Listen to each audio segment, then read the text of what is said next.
I arrived at McMurdo Station on February 7th, 1963, 3 days before the last supply plane would leave for the winter. The Lockheed flew low over the Ross ice shelf, and through the porthole I watched shadows move across pressure ridges that looked like frozen waves. The pilot told me we had 40 minutes of good weather. After that, nothing flew in or out until October. I was replacing a geologist named Harris who had requested early evacuation. The expedition leader, Dr. Peterson, met me on the ice with a clipboard and a parka rated to -80. He was Norwegian, 50-something, with frost scars on both cheeks. He checked my name twice, handed me a key ring with 7 keys, and walked me to the main station without small talk. McMurdo in 63 was 23 buildings connected by rope lines. The main station held bunks, galley, radio room, and laboratory. Storage sheds lined the western perimeter. A smaller outpost sat 200 yards south. The Pointsdarven, old Scott hut, maintained for historical purposes but used for overflow storage. Dr. Peterson pointed to each structure as we passed, naming them by function rather than number. He did not point to a low building with no windows that sat another 100 yards beyond the Scott hut. "That is Station 7, he said. "You will not go there." I asked why. "Those are the rules," he said. The main bunk room smelled like diesel and sweat. 18 men overwintered at McMurdo that season. I would be 19. Most were Navy support personnel. 4 were scientists.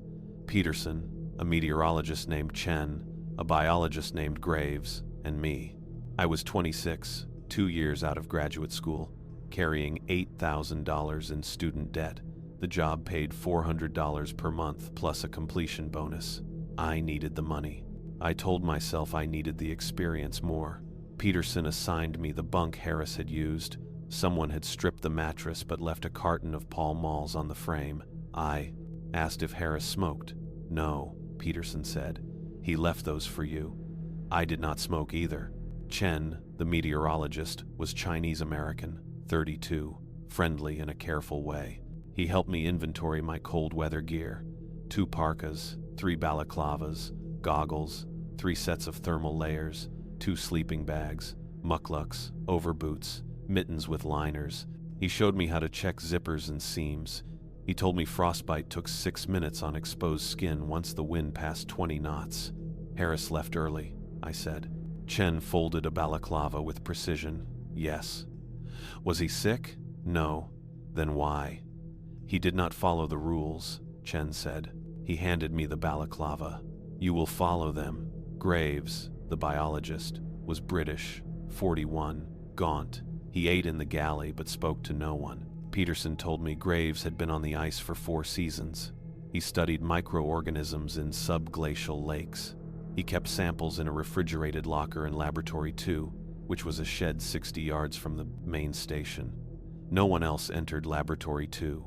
The Navy personnel kept to themselves. They maintained generators, ran the radio, managed fuel supplies, cooked meals on rotation. The ranking officer was Lieutenant Carver, Annapolis, 29, efficient. He gave me a tour of the generator shed, the fuel depot, the emergency supplies, and the radio schedule. He did not smile once. "You follow Dr. Peterson's instructions," Carver said. "You follow the rules he gives you. You do not improvise." "What rules?" I asked. "He will tell you." The last supply plane left at 1400 hours on February 9th. I stood with the others on the ice and watched it bank north. The temperature was -22. The wind was 8 knots. I could feel my molars ache. Peterson gathered the science team in the galley after dinner: Chen, Graves, and me. He carried a folder with a red cover. He placed it on the table and opened it to a typewritten list. "These are the operational protocols," he said. "You will memorize them. You will not discuss them with Navy personnel unless I authorize it. You will not modify them. You will comply exactly." He slid the list toward me. I read it twice. Operational Protocols, McMurdo Station, Winter Season 1 9631. Do not enter Station 7 under any circumstances. If you observe lights in Station 7, report to Dr. Peterson immediately. Do not approach to investigate. 2. Between the hours of 2200 and 0400, Do not leave the main station alone. If you must leave, travel in pairs and carry a radio on channel 3. 3. If you hear knocking on the exterior door to the main station between 2200 and 0400, do not open it. Verify via radio that all personnel are accounted for before responding.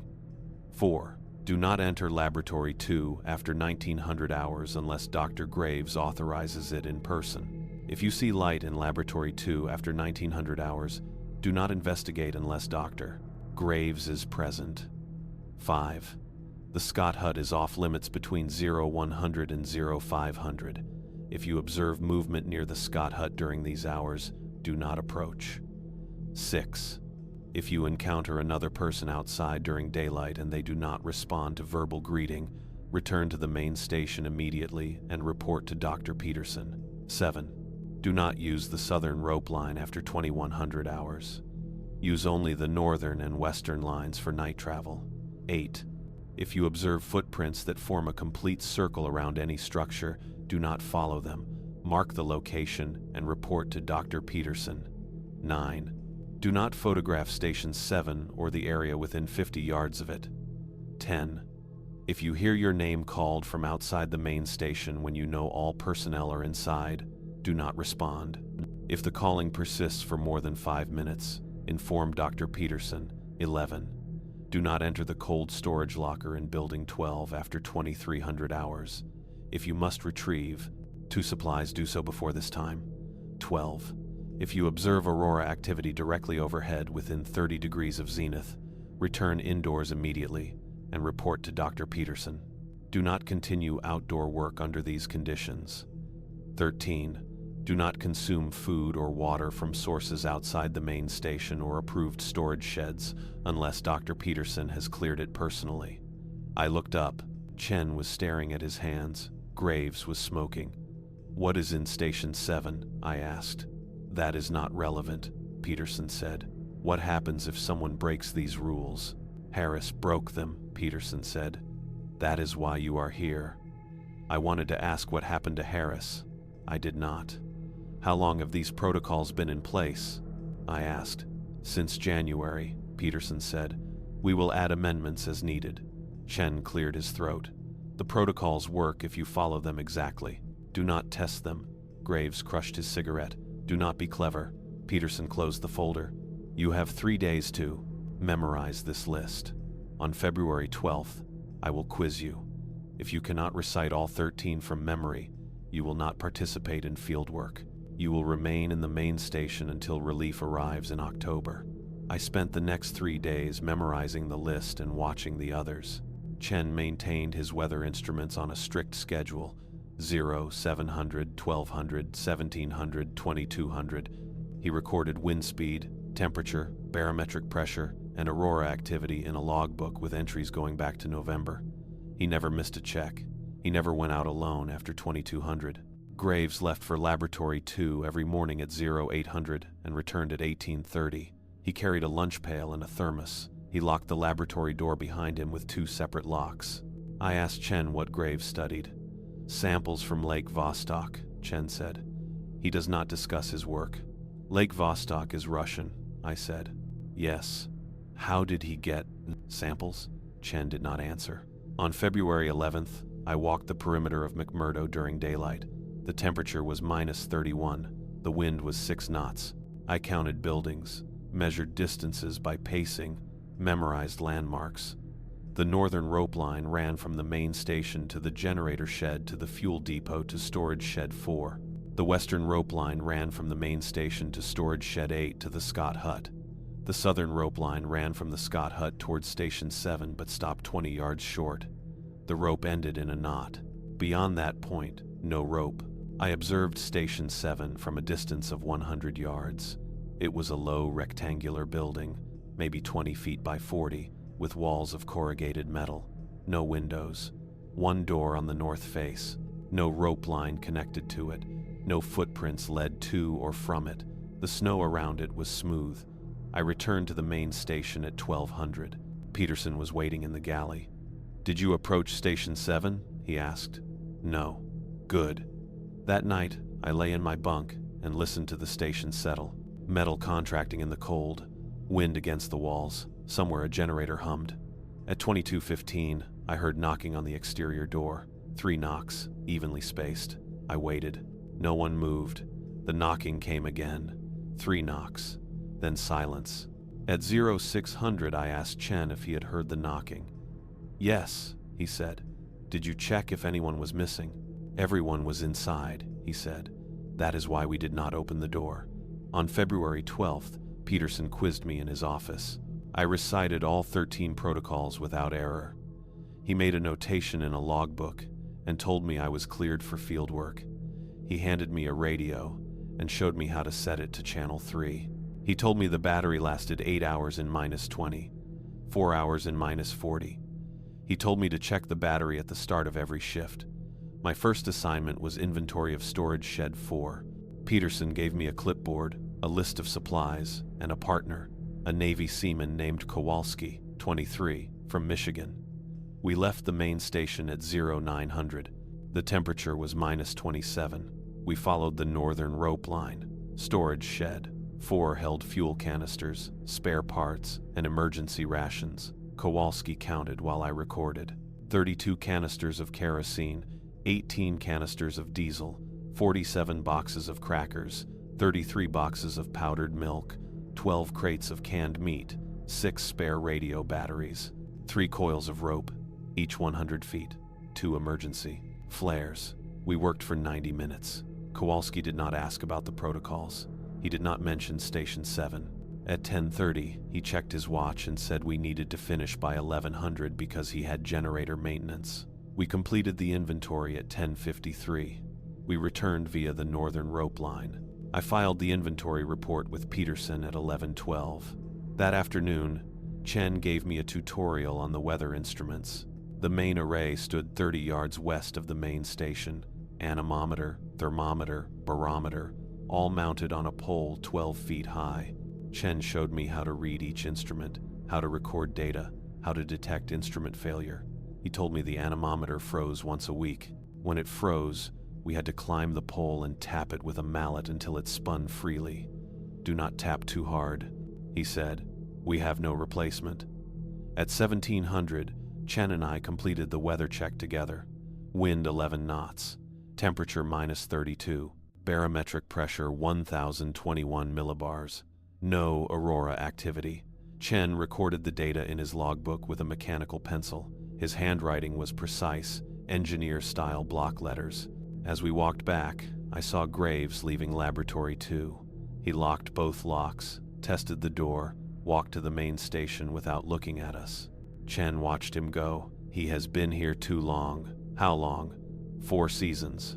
47 months. "Why does he stay?" "He believes his work is important," Chen said. "Maybe it is." That night I lay awake listening. At 2340, I heard footsteps outside the main station. Slow, deliberate circling. I counted 68 steps before they stopped. I waited for knocking. None came. At 0600, I told Peterson about the footsteps. "Did you see who it was?" he asked. "No." "Did you recognize the pattern?" 68 steps, circling. Peterson made a note.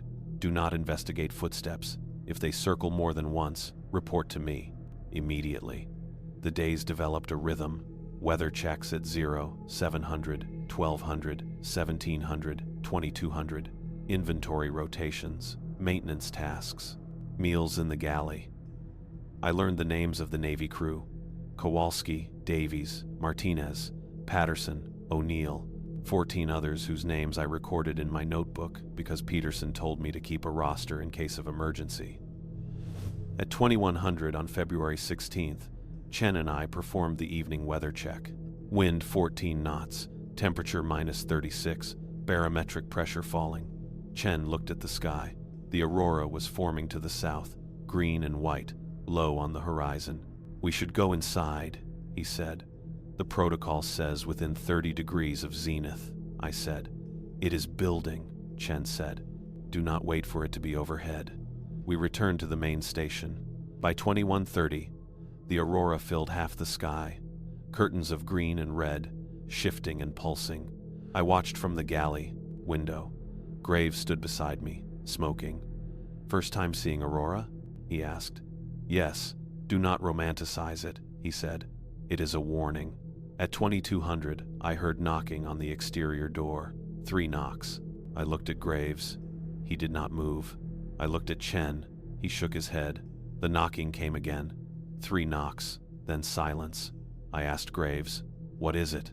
"It is something that wants inside," he said. "Be grateful the door is locked." On February 19th, Peterson added the First Amendment to the protocols.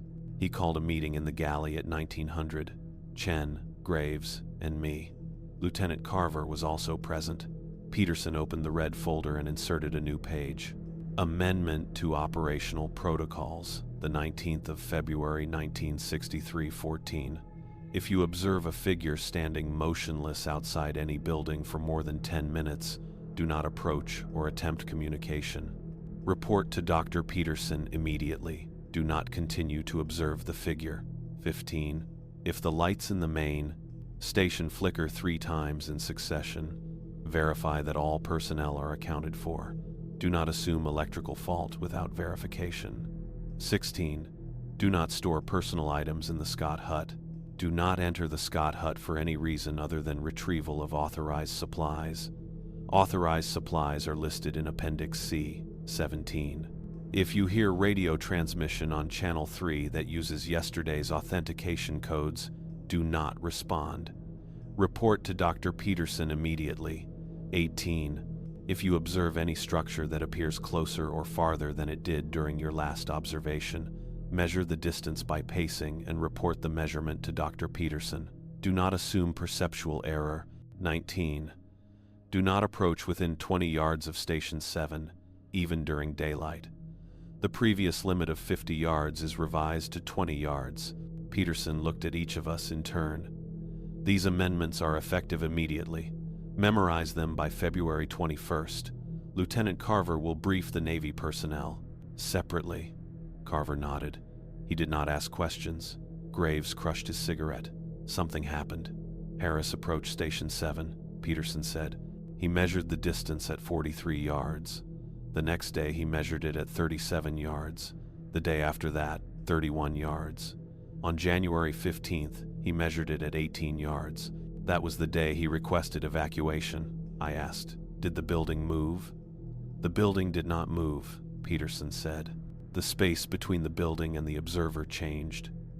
Chen folded his hands. Topographical instability. "Possibly," Peterson said. "What is in Station 7?" I asked again. "You do not need to know," Peterson said. "You need to avoid it." The next day, Kowalski and I inventoried Storage Shed 8, 41 boxes of batteries, 19 coils of wire, 23 cans of machine oil, 8 replacement fuses, 2 emergency heaters. The work took 2 hours. At 1100, I checked the distance from Storage Shed 8 to the Scott hut, 73 paces. I recorded this in my notebook. At 1200, Chen and I performed the weather check. Wind 9 knots. Temperature -29. Aurora forming to the northeast, still low. As we recorded data, I saw a figure standing near the generator shed. Dark parka, hood up, motionless. I pointed. Chen looked. "How long?" "I do not know. I just saw it." We watched. The figure did not move. Chen checked his watch. We waited 5 minutes. The figure remained motionless. "We should report to Peterson," Chen said. "The protocol says 10 minutes. Do not be precise when you should be cautious," Chen said. We returned to the main station.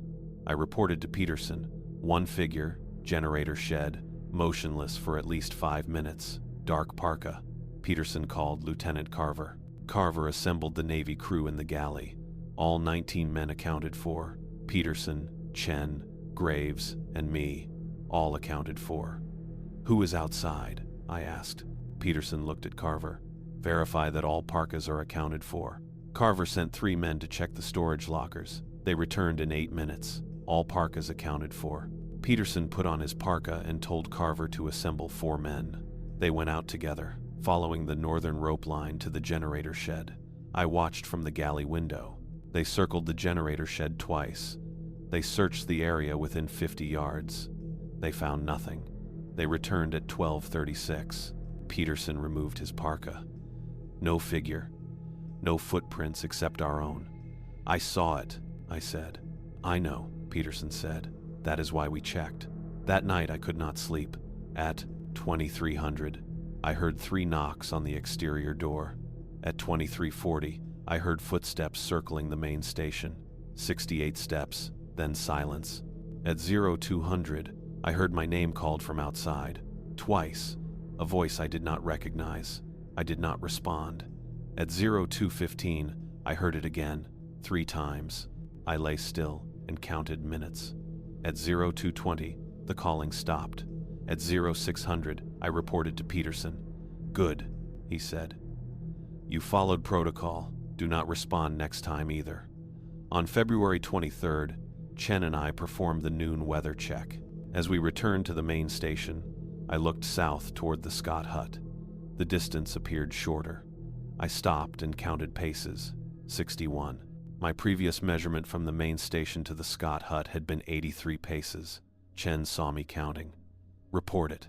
I reported to Peterson at 12:15. He opened his logbook and made an entry. When did you last measure this distance? He asked. February 19th, 61 paces today. Yes, Peterson wrote. Scott hut. 83 paces, Feb 196. 1 paces, Feb 23. Rate, 5.5 paces per day. He looked up. Do not measure it again unless I authorize it. What does it mean? It means the topography is unstable, Peterson said. It means we adjust our protocols accordingly. That afternoon, Peterson added 3 more amendments. He posted them in the galley on a typewritten sheet. Additional amendments, the 23rd of February 1963, 20. Do not pace distances to the Scott hut or Station 7 unless specifically authorized by Dr. Peterson. Do not compare measurements. 21. If you observe any person outdoors wearing a parka without the McMurdo Station shoulder patch, do not approach. Return indoors immediately and report to Dr. Peterson. 22. Do not listen to radio transmissions on channels other than 3 and 7 unless Dr. Peterson authorizes it. If you accidentally tune to another channel and hear transmission, change channels immediately and report the incident. I asked Chen why parka patches mattered. Details matter, Chen said. A figure that looks almost right is more dangerous than one that looks completely wrong. On February 25th, at 1700 hours, I performed the weather check alone. Chen was assisting Lieutenant Carver with generator repairs. Wind 7 knots, temperature -34. Aurora forming to the south, rising.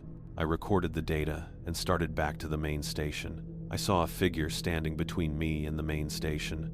Dark parka, hood up, facing me. The parka had no shoulder patch. I stopped. I counted seconds. The figure did not move. I turned and walked north along the rope line toward the generator shed. I did not look back. At the generator shed, I found Chen and Carver. I told them. Carver immediately radioed the main station and confirmed all personnel were accounted for except Chen and me. Where is the figure now? Carver asked. I looked. The path between the weather instruments and the main station was empty. Gone, I said. Carver told Chen to escort me back. We walked together on the northern rope line, taking the long route through Storage Shed 4. We saw nothing. We reached the main station at 1726. Peterson was waiting. Describe it. Dark parka, no patch, hood up, motionless. Distance, 40 yards. Did it follow you? I do not know. I did not look back.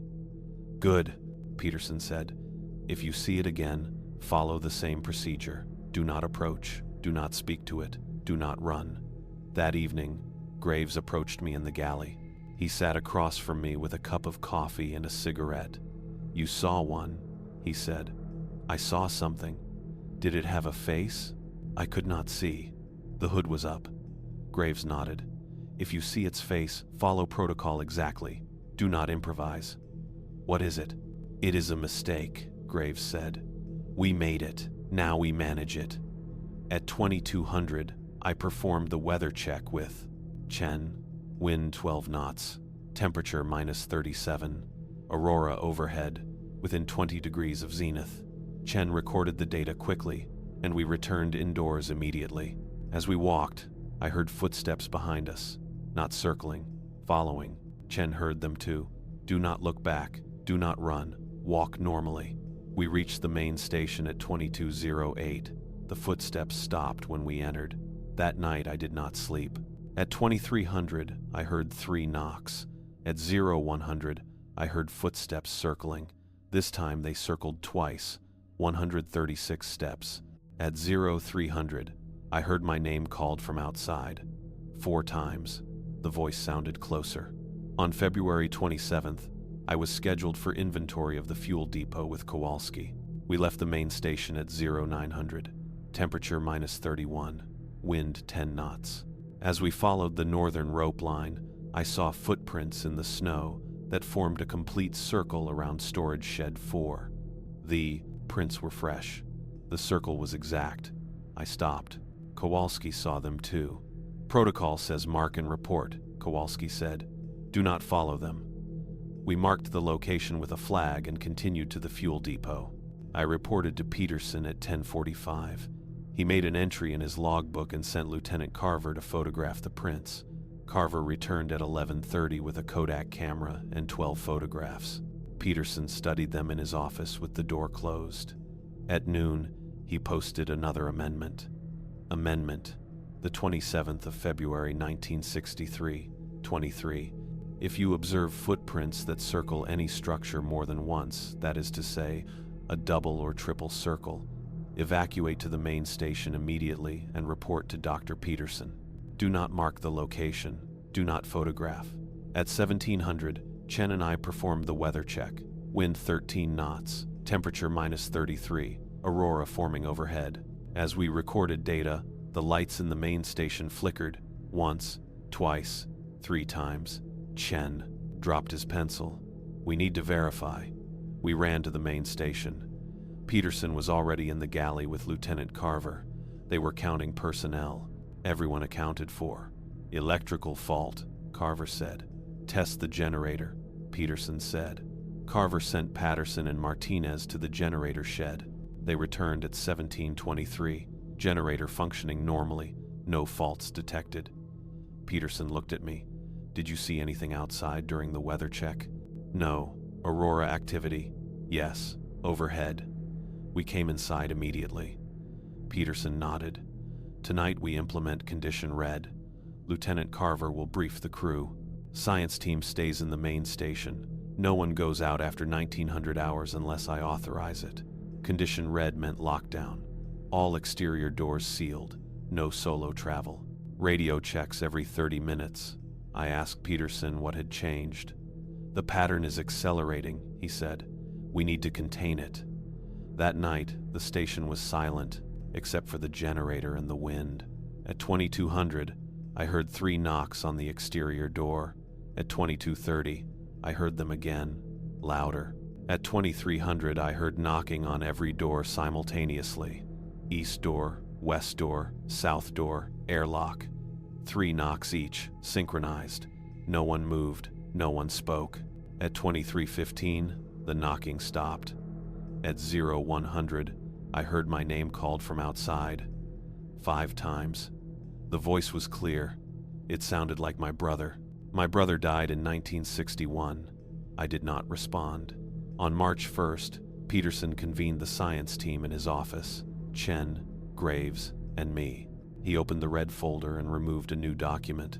These are the emergency protocols, he said. They supersede all previous protocols during Condition Red. Memorize them by March 3rd. Emergency protocols, Condition Red Status 1. All personnel remain inside the main station between 1900 and 0700 unless Dr. Peterson authorizes emergency egress. 2. Radio checks occur every 30 minutes on Channel 3.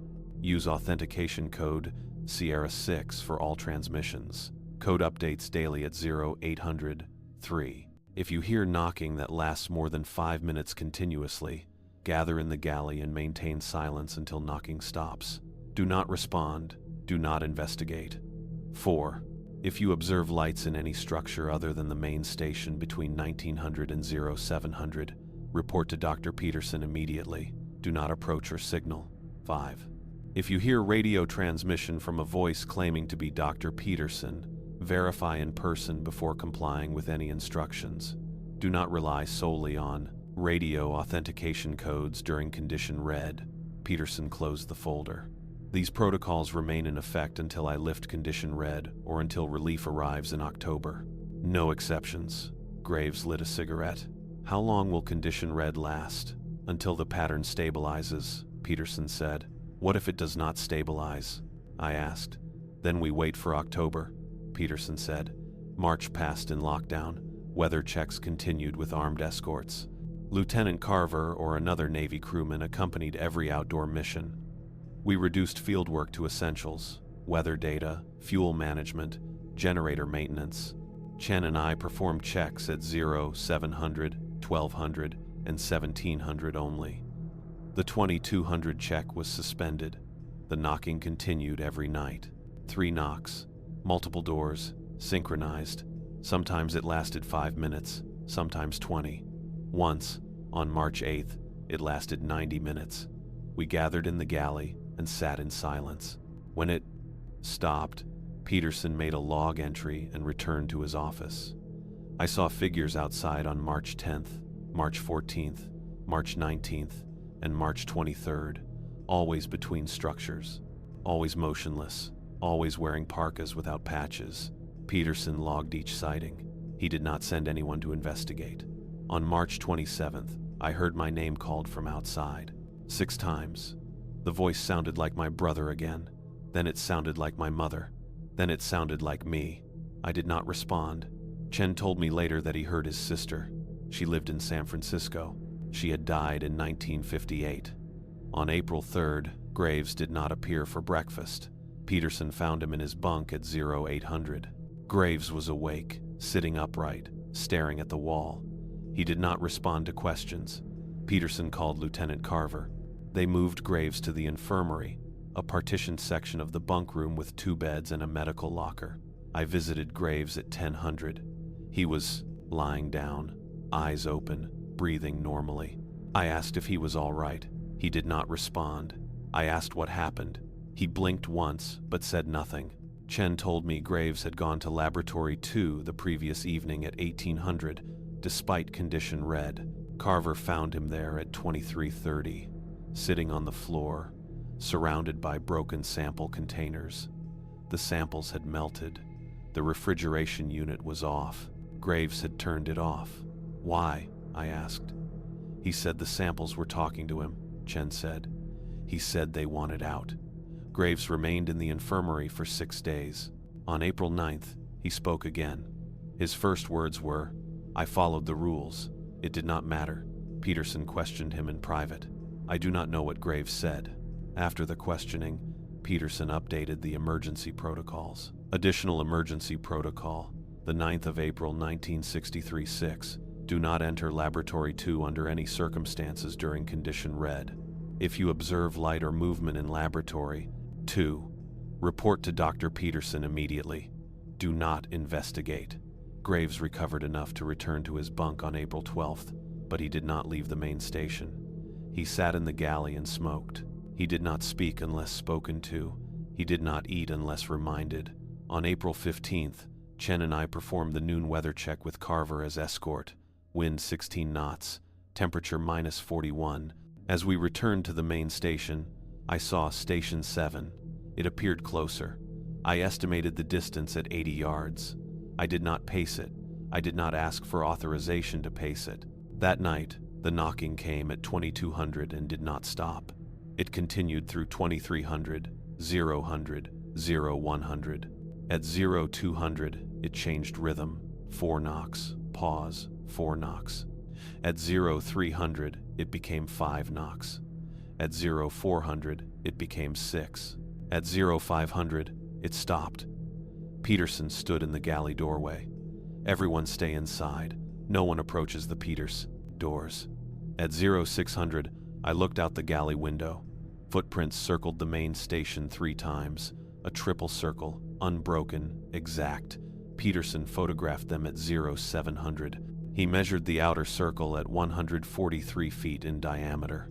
the middle circle at 137 feet, the inner circle at 131 feet. The spacing was exact, 6 feet between each circle. Lieutenant Carver asked if we should clear the footprints. No, Peterson said. We document them. We leave them. On April 21st, Chen and I performed the morning weather check. Wind 11 knots, temperature -39. As we recorded data, I saw a figure standing near the western rope line, dark parka, no patch, motionless. Carver saw it too. How long? He asked. I do not know, I said. We watched for 5 minutes. The figure did not move. We go back, Carver said. Do not run. Do not look back. We walked to the main station at normal pace. The figure did not follow. We reported to Peterson at 0728. Peterson logged the sighting and called a meeting at 0800. Chen, Graves, Carver, and me. He opened the red folder. The pattern is expanding, Peterson said. We have documented 37 sightings since February 19th. Knocking has increased in duration and complexity. Footprints now form triple circles. The distance to Station 7 is decreasing at approximately 1 yard per week. How close is it now? I asked. 74 yards, Peterson said. If the rate continues, it will be within 50 yards by May 27th. What happens at 50 yards? Carver asked. We do not know, Peterson said. The original protocols prohibited approach within 50 yards. Harris approached to 18 yards. He requested evacuation immediately. Graves spoke for the first time in days. He saw something at 18 yards. What did he see? I asked. He did not say, Peterson said. He refused to discuss it. Carver crossed his arms. What are our options? We maintain lockdown, Peterson said. We continue documentation. We wait for October. That is 6 months, Carver said. Yes, Peterson said. On April 25th, the lights in the main station flickered 3 times at 1100 hours. Peterson verified all personnel were accounted for. No one was missing. The generator tested normal. That night, the knocking came at 2100 instead of 2200. It lasted until 0400, 7 hours. When it stopped, I heard footsteps circling, 4 complete circles, 272 steps total. On May 2nd, I performed the noon weather check with Chen and Carver. As we walked to the weather instruments, I saw a figure standing between us and the main station. Same position as February 25th, dark parka, no patch. We stopped. 3 times now, Chen said. Same location. Carver raised his radio. Main station, this is Carver. Do you have visual on anyone between the weather station and the main building? Peterson's voice crackled back.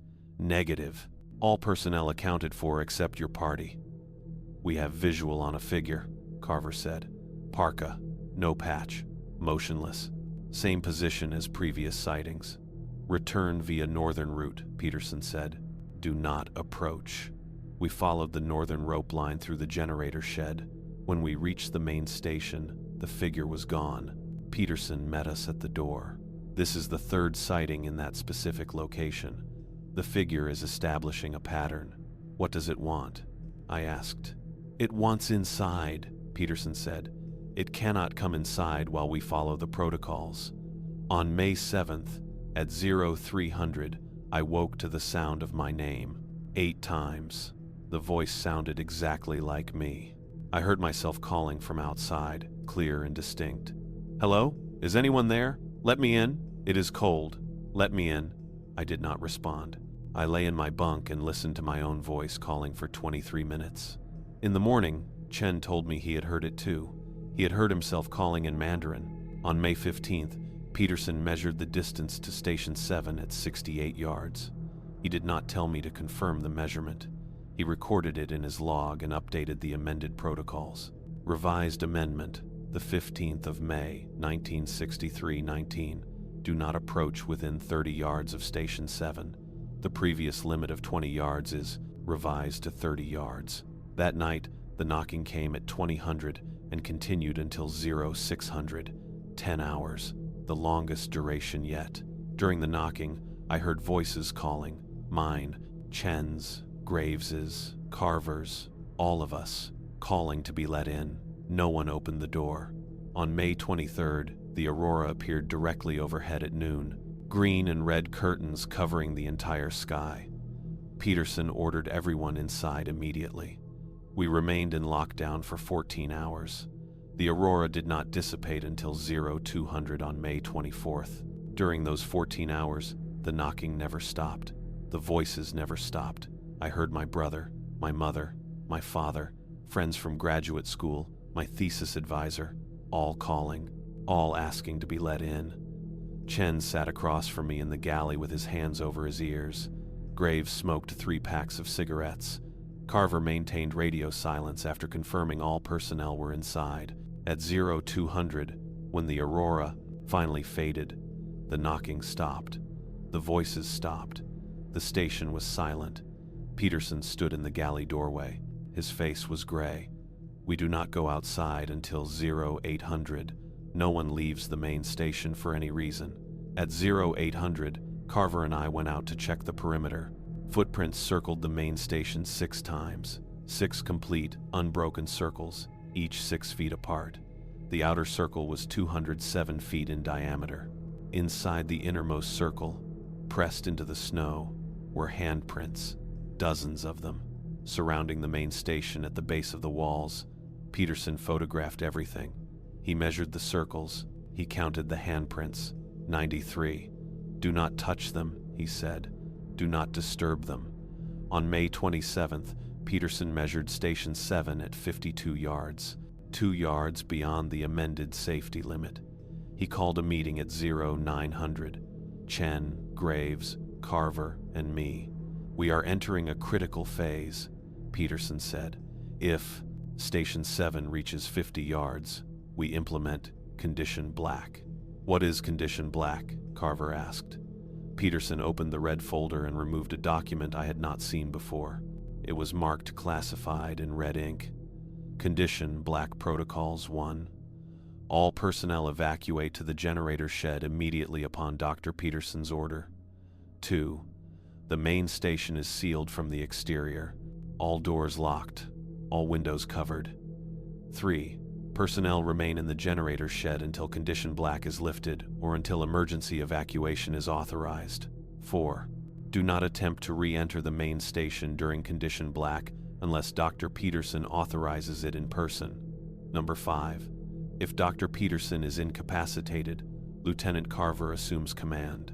If both are incapacitated, evacuate to Storage Shed 4 and maintain radio silence. Carver studied the document. "How long would Condition Black last?" "Unknown," Peterson said. "Possibly weeks." "The generator shed is not equipped for long-term habitation," Carver said. "No," Peterson said. "That is why we avoid Condition Black if possible." On May 30th, I performed the noon weather check with Chen and Carver. Wind 22 knots. Temperature -43.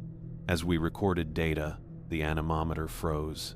Chen climbed the pole with a mallet to free it. As he climbed, I saw a figure standing 50 yards to the south. Dark parka, no patch, motionless. "Chen," I called. "Do not look south. Finish quickly." Chen tapped the anemometer twice. It spun freely. He climbed down. We returned to the main station without looking back. That night, the knocking began at 1900, earlier than ever. It continued for 13 hours. The voices called continuously. I heard everyone I had ever known. I heard people I had forgotten. I heard my own voice, distorted, pleading. At 0800, the knocking stopped. Peterson measured Station 7 at 49 yards. "Condition Black in 24 hours, he said. "Prepare essential supplies." We spent June 1st preparing the generator shed. We moved food, water, fuel, blankets, medical supplies, radio equipment. Carver supervised the Navy crew. They worked in shifts, transporting supplies along the northern rope line. By 1700, the generator shed was stocked for 30 days. At 1900, Peterson measured Station 7 at 48 yards. "Condition Black is now in effect," he said. "Everyone to the generator shed, now." We evacuated in groups of 5, Peterson, Chen, Graves, Carver, and I went last. As we walked the northern rope line, I looked back once. The main station lights were on. The doors were locked. The windows were covered with blackout curtains. Station 7 was visible to the south. It appeared larger, closer. We reached the generator shed at 1923. 23 people in a building designed for 6.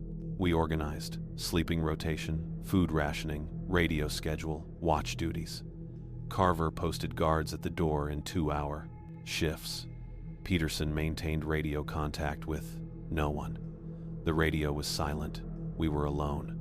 At 2200, I heard knocking on the generator shed door. 3 knocks, then silence. At 2300, the knocking resumed. It continued until 0500, 8 hours. At 0600, I looked out the small window in the generator shed. The main station appeared unchanged. No lights, no movement. The blackout curtains were intact, but Station 7 was closer. I estimated 40 yards. Peterson saw me looking. Do not measure it. Do not fixate on it. On June 3rd, Chen and I performed a weather check from the generator shed. We set up temporary instruments on a pole outside. Wind 17 knots, temperature -46, aurora forming to the east. As we recorded data, I saw footprints in the snow. They led from the main station toward the generator shed. A single line of prints, perfectly straight. They stopped 10 yards from the generator shed door. Chen saw them too. Do not follow them. We returned inside and reported to Peterson. He looked out the window and made a log entry. The pattern is probing, he said. It is testing our new position. That night, the knocking came at 2100. It was different. Instead of 3 knocks, I heard 4, then 5, then 6. The rhythm changed every few minutes. 3, 4, 5, 6, 7, 8. At 0200, the knocking reached 12 knocks per sequence. At 0400, it stopped. On June 7th, Graves asked Peterson how long we would remain in condition black. Until Station 7 retreats, Peterson said. What if it does not retreat? Graves asked. Then we remain here until October, Peterson said. Graves lit a cigarette. October is 4 months away. Yes, Peterson said. On June 10th, I woke at 0300 to voices outside the generator shed. Multiple voices, calling. I recognized mine, Chen's, Carver's, all of us, calling to be let in. But we were all inside. I looked around. Everyone was accounted for. The voices continued for 40 minutes. No one spoke. No one moved. At 0400, the voices stopped. I heard footsteps circling the generator shed. 1 complete circle, 64 steps, then silence. On June 14th, Peterson measured Station 7 from the generator shed window. He used a surveyor's scope and calculated the distance trigonometrically. 43 yards. It is approaching the generator shed, he said. We may need to relocate to Storage Shed 4. Carver looked at the map. Storage Shed 4 is farther from the main station, farther from supplies. Yes, Peterson said, but it is farther from Station 7. We relocated on June 16th. 23 people, all essential supplies, moved along the northern rope line to Storage Shed 4. The move took 6 hours. By 1900, we were resettled. Storage Shed 4 was smaller than the generator shed. We reorganized, tighter sleeping rotation, reduced food rations, stricter watch schedule. Carver posted armed guards at the door. That night, the knocking came at 2000. It lasted until 0700, 11 hours, the longest yet. At 0800, I looked out the small window. Station 7 was visible to the south. I estimated 38 yards from the main station. The distance to Storage Shed 4 was approximately 200 yards. Peterson caught me looking. Do not fixate on it. On June 21st, the winter solstice, the sun did not rise. We entered polar night, darkness at all hours. Chen still performed weather checks by flashlight at 0700, 1200, and 1700. The data remained consistent. Wind, temperature, pressure. No aurora for 5 days. On June 25th, Aurora appeared at noon, green curtains covering the sky despite the darkness. Peterson ordered everyone to remain inside. The aurora lasted 72 hours. During those 72 hours, the knocking never stopped. The voices never stopped. I heard everyone, every voice I had ever known, calling, pleading, demanding. On June 28th, when the aurora faded, Peterson measured Station 7 at 31 yards from the main station. The distance had decreased 9 yards in 18 days. "It is accelerating," Peterson said. On July 2nd, Chen and I performed the noon weather check outside Storage Shed 4. We worked quickly by flashlight. Wind 19 knots, temperature -49. As we finished, I saw a figure standing between Storage Shed 4 and the main station. Dark parka, no patch. Motionless. Chen saw it too. Inside, now. We went inside and reported to Peterson. He logged the sighting. 96 documented sightings since February 19th. That night, the knocking came at 1900 and lasted until 0800, 13 hours. During the knocking, I heard scratching on the exterior walls of Storage Shed 4, continuous scratching circling the building. At 0300, I heard voices calling from directly above us. On the roof, no one went outside to investigate. On July 7th, Graves approached me in Storage Shed 4. He sat next to me and spoke quietly. "It was supposed to be contained," he said. "What was?" "The samples from Vostok," Graves said. "We thought they were dormant. Peterson thought they could be studied safely." "What were they?" "Microbial life," Graves said.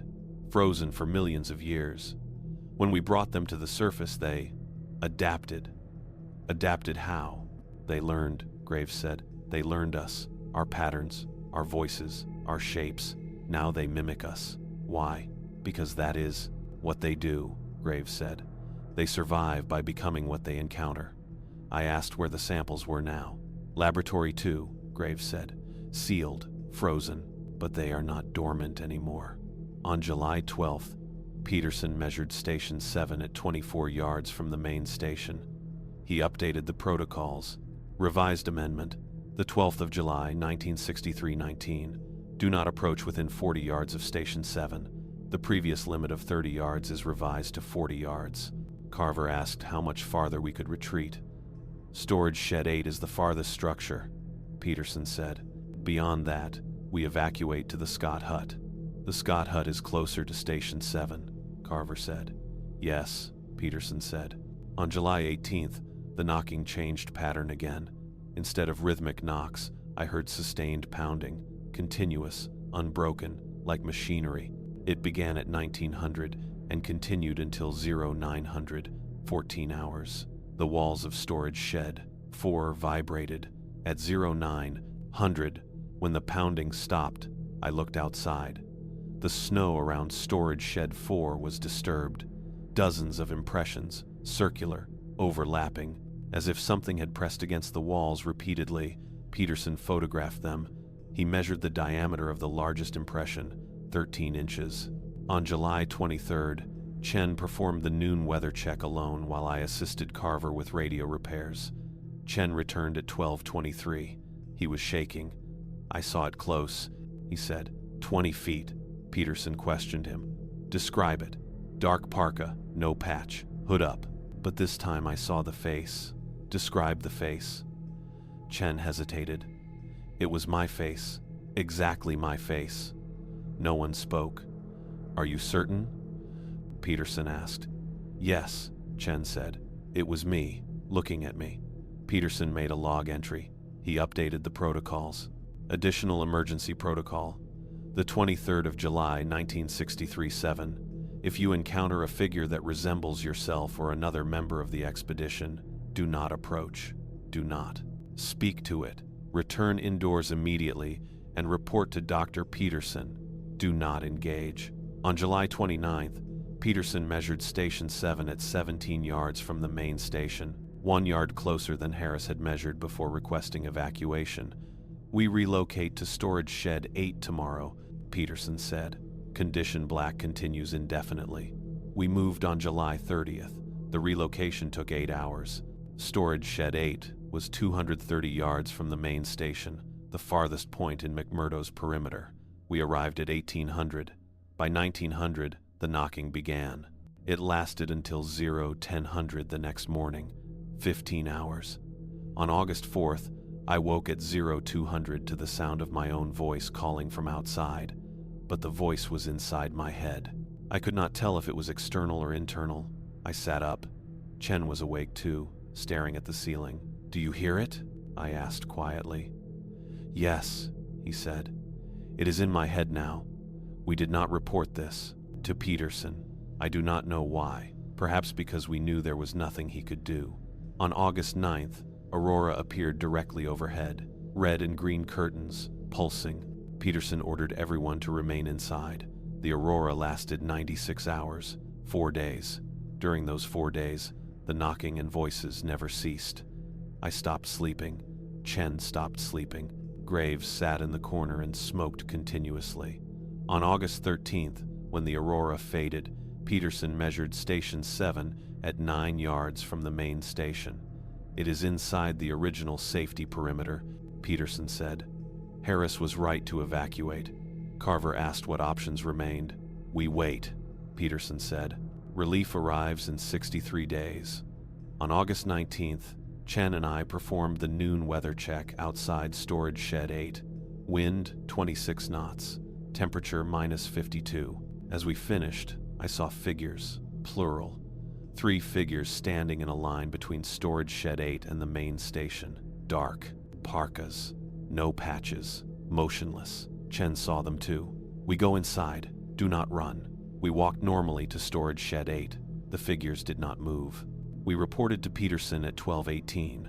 "3 figures," Peterson said. "That is new." "What does it mean?" I asked. "It means the pattern is expanding," Peterson said. "It is no longer singular." That night, the knocking came at 1800, earlier than ever. It lasted until 1100, 17 hours. During the knocking, I heard multiple versions of my voice calling simultaneously, overlapping, harmonizing. On August 25th, Peterson measured Station 7 at 3 yards from the main station. "Station 7 is functionally adjacent to the main station," he said. "We do not approach the main station under any circumstances." Carver pointed out that Storage Shed 8 was running low on fuel and food. We needed to resupply from the main station storage. "Negative," Peterson said. "We ration what we have. No one approaches the main station." "We have 17 days of supplies at current consumption," Carver said. "Then we reduce consumption," Peterson said. On September 1st, I woke at 0400 to silence. No knocking, no voices, no sounds except wind and the generator. I sat up. Others were awake too, listening. The silence lasted until 0800. 4 hours, the longest silence since Condition Black began. At 0800, I heard a single knock on the door of Storage Shed 8. One knock, then silence. No one moved. At 0815, I looked out the window. Station 7 was gone. The space where it had stood was empty. Smooth snow, no structure, no footprints. "Nothing," I told Peterson. He looked out the window and confirmed. "Station 7 is no longer visible." "Where did it go?" I asked. "I do not know," Peterson said. Chen checked the other windows. No Station 7 from any angle. The structure had vanished.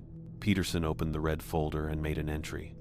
The 1st of September 1963, 8:15. Station 7 no longer visible. Location unknown. Condition Black continues. On September 3rd, at noon, Chen and I performed the weather check. Wind 14 knots, temperature -47. As we worked, I saw the main station. It appeared normal. Windows intact, doors sealed, no figures, no footprints, no disturbances. "It looks safe," I said. "Do not assume safety," Chen said. We returned to Storage Shed 8. Peterson logged our report. That night, no knocking, no voices, silence. On September 7th, silence continued. 5 days without knocking or voices. Peterson remained cautious. "Silence is a pattern too," he said. "We maintained Condition Black." On September 10th, Carver reported supplies were critically low. 8 days of food remaining, 12 days of fuel. We must resupply from the main station, Carver said. Peterson considered. We send a reconnaissance party, 2 men, armed, radios. They confirm the main station is secure before we proceed. Carver and I volunteered. We left Storage Shed 8 at 0900 on September 11th. Wind 12 knots, temperature -43. We carried rifles, radios, and flashlights. We followed the northern rope line toward the main station. As we walked, I looked south. Station 7 was still absent. The space where it had stood was undisturbed. We reached the main station at 0927. Carver tested the door. Locked. He used his key. The lock turned smoothly. We entered. The main station appeared unchanged. Bunks in order, galley clean, radio equipment intact. No signs of disturbance, no figures, no anomalies. Carver radioed Peterson. Main station. Appears secure. No threats observed. Proceed with caution, Peterson replied. Check all rooms before authorizing resupply. We checked every room. Bunks, galley, radio room, storage lockers, infirmary, everything normal. We checked the exterior doors, all locked from inside. We checked the windows, all blackout curtains intact. At 1000, Carver radioed Peterson again. Main station is secure, ready for resupply authorization. Hold position, Peterson said. I am bringing the team. Peterson, Chen, and Graves arrived at 10:33 with Lieutenant Patterson and 3 other Navy crewmen. They carried empty containers for supplies. Peterson inspected the main station himself, room by room. He confirmed our assessment. We resupply, Peterson said. Carver supervises. Load food, fuel, medical supplies. We complete this operation by 1200 hours. The resupply took 97 minutes. We loaded 30 days of food, 50 gallons of fuel, medical, supplies, and spare radio batteries. At 11:57, we prepared to return to Storage Shed 8. As we exited the main station, I looked south one more time. Station 7 was visible again. It stood exactly where it had always stood. Dark walls, no windows, one door. I stopped. Peterson. He turned. He saw it too. Station 7 is back, I said. Peterson looked at it without expression. Distance, I estimated, approximately 100 yards. It has retreated, Peterson said. We returned to Storage Shed 8. No one investigates Station 7. We returned to Storage Shed 8 by 12:18. Peterson called a meeting at 1300. Chen, Graves, Carver, and me. Station 7 has returned to its original position, Peterson said. The pattern has reset. We maintain condition black until relief arrives. When is relief? Carver asked. October 20th, Peterson said. 39 days. On September 15th, knocking resumed. 3 knocks at 2200. It lasted 5 minutes, then silence. On September 19th, voices resumed. My voice calling from outside at 0200. 3 times, then silence. The pattern was rebuilding, slowly. On September 24th, Chen and I performed the noon weather check. Wind 18 knots, temperature -49. As we recorded data, I saw a figure standing near the western rope line. Dark parka, no patch, motionless. The pattern was complete again. On October 1st, Peterson measured Station 7 at 94 yards. It was approaching again. On October 8th, Aurora appeared overhead. Green curtains, pulsing. The knocking lasted 12 hours. The voices called for 8 hours. The pattern was accelerating again. On October 15th, Peterson received radio confirmation from McMurdo Command. Relief flight scheduled for October 20th, weather permitting. Expected arrival, 1400 hours. On October 18th, Station 7 measured 67 yards, approaching faster than before. On October 19th, the knocking began at 1900 and did not stop. It continued through the night. At 0800 on October 20th, it was still continuous. Pounding, voices, scratching. At 1200, Carver received radio confirmation. Relief flight inbound. ETA 1400 hours. At 13:30, we heard aircraft engines. The Lockheed appeared from the north, low over the ice. It landed at McMurdo at 13:53. Peterson ordered evacuation. Everyone to the aircraft. Bring only essential personal items. We leave in 30 minutes. We gathered our belongings, notebooks, logs, personal effects. At 1400, we began walking to the landing zone, 23 people in a line, following the northern rope line. As we walked, I looked back once. Station 7 was visible to the south. It appeared closer. I estimated 40 yards from the main station. I did not measure it. I kept walking. We boarded the aircraft at 14:23. The pilot told us we had 40 minutes of weather. After that, nothing would fly in or out. At 14:27, the aircraft lifted off. I watched McMurdo recede below. The main station, the storage sheds, the Scott Hut, and Station 7. From the air, Station 7 looked larger than I remembered, darker. As we gained altitude, I saw footprints in the snow around the main station. Circles, dozens of circles, overlapping, converging on the main station. At 1450, we crossed the Ross ice shelf. At 1530, McMurdo was no longer visible. At 1600, we reached the coast. At 1900, we landed in Christchurch. Peterson debriefed us individually over 3 days. He asked detailed questions about every sighting, every anomaly, every protocol violation. He recorded everything in a classified report. On October 24th, Peterson called me to his hotel room. He handed me a folder, red cover, my name on the label. "You will be assigned to the next expedition," he said. "This is your copy of the protocols." I opened the folder. The original 13 protocols were there.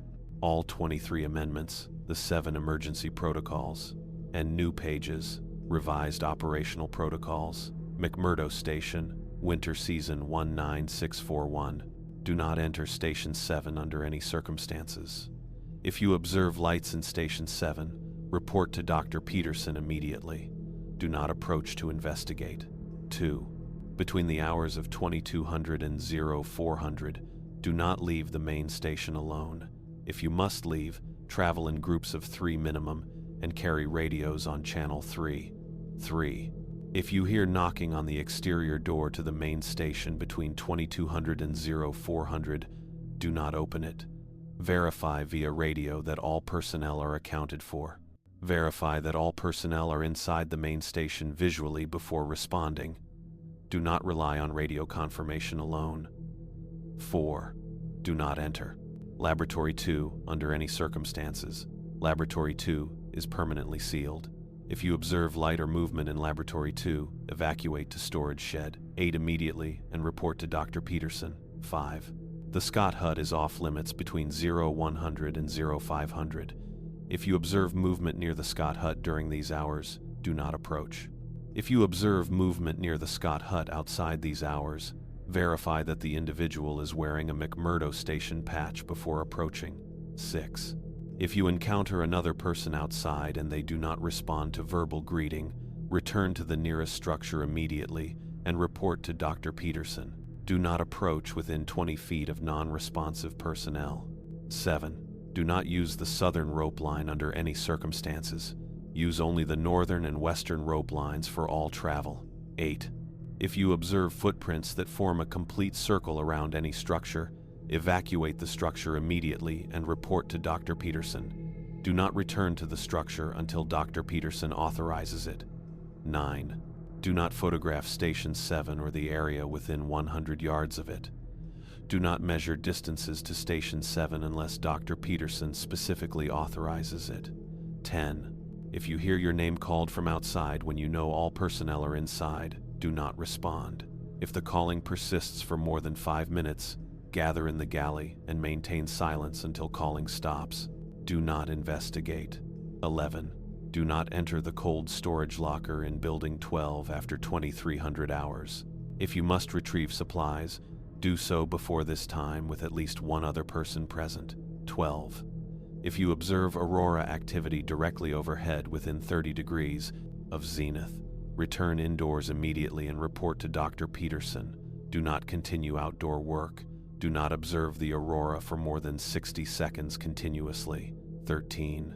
Do not consume food or water from sources outside the main station or approved storage sheds unless Dr. Peterson has cleared it personally and in writing. 14. If you observe a figure standing motionless outside any building for more than 10 minutes, evacuate to storage shed. 8. Immediately. Do not approach. Do not attempt communication. Do not continue to observe the figure. 15. If the lights in the main station flicker 3 times in succession, verify that all personnel are accounted for immediately. Conduct visual verification in person. Do not rely on radio confirmation. 24. 16. Do not store personal items in the Scott hut. Do not enter the Scott hut for any reason other than emergency evacuation. Do not remain in the Scott hut for more than 4 hours continuously. 17. If you hear radio transmission on channel 3 that uses authentication codes from any previous day, do not respond. Change to channel 7 immediately and report to Dr. Peterson. 18. If you observe any structure that appears closer or farther than it did during your last observation, measure the distance by pacing with at least 2 witnesses present and report all measurements to Dr. Peterson immediately. Conduct measurements daily if authorized. 19. Do not approach within 100 yards of Station 7 at any time. This limit supersedes all previous limits. 20. Do not approach any individual wearing a parka without the McMurdo Station shoulder patch. Return to the nearest structure immediately and report to Dr. Peterson. 21. If you accidentally tune radio to channels other than 3 and 7, change channels immediately. Do not listen to transmissions on other channels. If you hear transmissions that sound like expedition personnel, do not respond. Report the incident to Dr. Peterson. 22. If you encounter a figure that resembles yourself or another member of the expedition, do not approach. Do not speak to it. Do not acknowledge it in any way. Return indoors immediately using the most direct route. Report to Dr. Peterson. Do not discuss the encounter with other personnel. 23. If you observe 3 or more figures simultaneously, evacuate to storage shed. 8. Immediately. Do not attempt to identify the figures. Implement Condition Red protocols immediately. I read through the entire document, 43 pages, every protocol revised, every amendment integrated, new sections on supply management, weather protocols, communication procedures, emergency evacuation. The last page was a certification form, my signature required. I certify that I have read and understood all operational protocols for McMurdo Station, winter season 1964. I agree to comply with all protocols exactly as written. I understand that violation of protocols may result in injury, death, or evacuation from the expedition. I signed it. Peterson took the form and filed it in his briefcase. You leave for McMurdo on February 4th, 1964.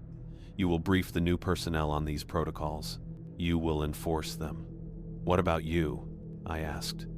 I will not be returning, Peterson said. You are expedition leader now. I flew back to McMurdo on February 4th, 1964. The Lockheed flew low over the Ross ice shelf, and through the porthole I watched shadows move across pressure ridges that looked like frozen waves. The pilot told me we had 40 minutes of good weather. After that, nothing flew in or out until October. I arrived at 1400 hours. 19 personnel waited on the ice. 18 were new. 1 was Chen. He had volunteered to return. I assigned bunks. I distributed cold weather gear. I conducted safety briefings. At 1900, I gathered the science team in the galley and opened the red folder. These are the operational protocols, I said. You will memorize them. You will not discuss them with Navy personnel unless I authorize it. You will not modify them. You will comply exactly. I slid the protocols across the table. The new geologist, a man named Pritchard, read the first page and looked up. What is Station 7? He asked. I gave him the same answer Peterson had given me. That is not relevant, I said. You need to avoid it. On February 7th, I walked the perimeter of McMurdo during daylight. The temperature was -29. The wind was 7 knots. I counted buildings, Measured distances by pacing, memorized landmarks. I observed Station 7 from a distance of 100 yards. It was exactly as I remembered. Dark walls, no windows. One door, no footprints, smooth snow. I measured the distance by pacing with Chen and Pritchard as witnesses. 98 paces. I recorded it in my log. That night I lay in my bunk and listened to the station settle. Metal contracting, wind against walls. Generator humming.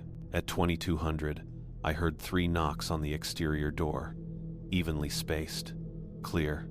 I did not get up. I did not check. I knew everyone was inside. The knocking came again. 3 knocks. Then silence. I opened my notebook and wrote, the 7th of February, 1964, 22. 3 knocks. Exterior door. All personnel accounted for. Did not open door. Protocol followed. I closed the notebook. I turned off the light. I waited for morning.